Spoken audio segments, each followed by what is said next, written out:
Let's assume that Trump, based on these numbers, won but did not crush, right?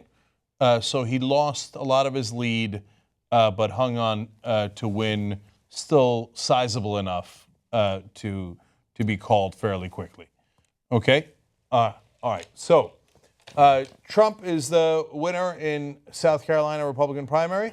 And what do we make of this? Well, despite every gaffe, mistake in the world, what most people considered a poor debate performance, although we weren't sure that it was, to be honest. And despite constantly attacking the Republican Party, former Republican presidents, Bush, saying that they lied about the weapons of mass destruction, which is not a position that Republicans agree with, right?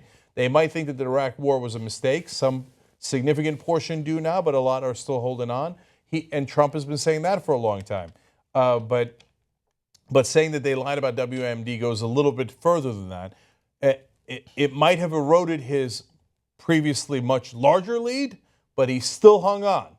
So if he can win in South Carolina, despite making all these mistakes, quote unquote mistakes, and then remember there was the controversy about, was he really against the Iraq War or was he making that up? Survives that, survives everything, right? He survives the Pope going after him. Yeah. All of that happened right before South Carolina, right? A week before South Carolina voting. So it's not surprising that he lost some of his lead. But given the polling, we're also not surprised that he won. Having said that, there's, I think, only one thing that stops this steamroller. Because don't forget, he doesn't just make mistakes. He also does things that are to his benefit from time to time that then increase his lead.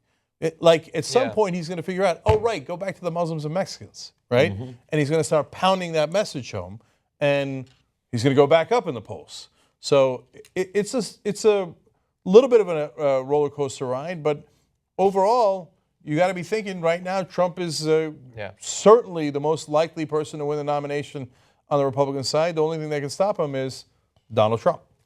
Right. Yeah. Or just get rid of some of your goddamn candidates that's hanging around. What's going to happen out. Tomorrow, man. The pressure on Bush and Kasich is going to be like they're 6 miles under earth about to be compressed into a fucking diamond. Yeah. It's going to be so hard because the pros are going to look at it, they're going to say, God, that's 15 points. With 15 points, of course it's establishment. It'll go to Rubio. We can get rid of Trump. Yeah, they're asking Jeb to fall on his sword. He's refusing, asking to be given a break, and they're just pushing him down towards it. Just get on that sword. Mm-hmm. Yeah. Why is he sticking around? He's never won anything, it feels like. If he stays around a couple more weeks, they will change history. He'll never have been governor of Florida. He's losing so bad. He'll lose in the past. No, Bush is done. Carson, who knows what he's doing, but he's in effect done anyway. He's not getting very much of the vote, so he's become more and more irrelevant by the very nature of the fact that he's not getting any votes. Yeah. So most of his voters have already gone to the other candidates. I don't know what will happen with Kasich. He could afford to leave. Mm-hmm. They're going to force. That he will. They are going to force him out. They're going to force you Bush think tomorrow? out within the next 3 to 4 days, and it's going to be not just we're going to cut off your funding. We're going to fucking wreck your life if you don't get out. And the thing is, as a Republican, they can wreck your life. Oh, your kid's looking for a job. Oh, it's going to be hard to land that job. Whatever it is, because they've got people everywhere. Yeah.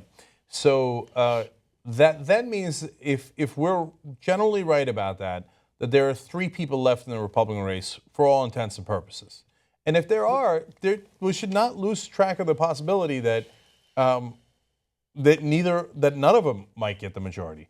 Cruz is a guy that does not listen to the establishment, doesn't listen to anybody. Trump doesn't listen to anybody, and the establishment's already on Rubio's side. So they can't force Cruz or Trump out of the race, presumably. If all 3 go all the way, you don't have a majority for any one person. Mm-hmm. Then the establishment goes, okay. Now the ball is back in our court. We're going to go to the convention where we rigged the rules, the process, everything else to our advantage, and now we can steamroll Cruz and Trump out.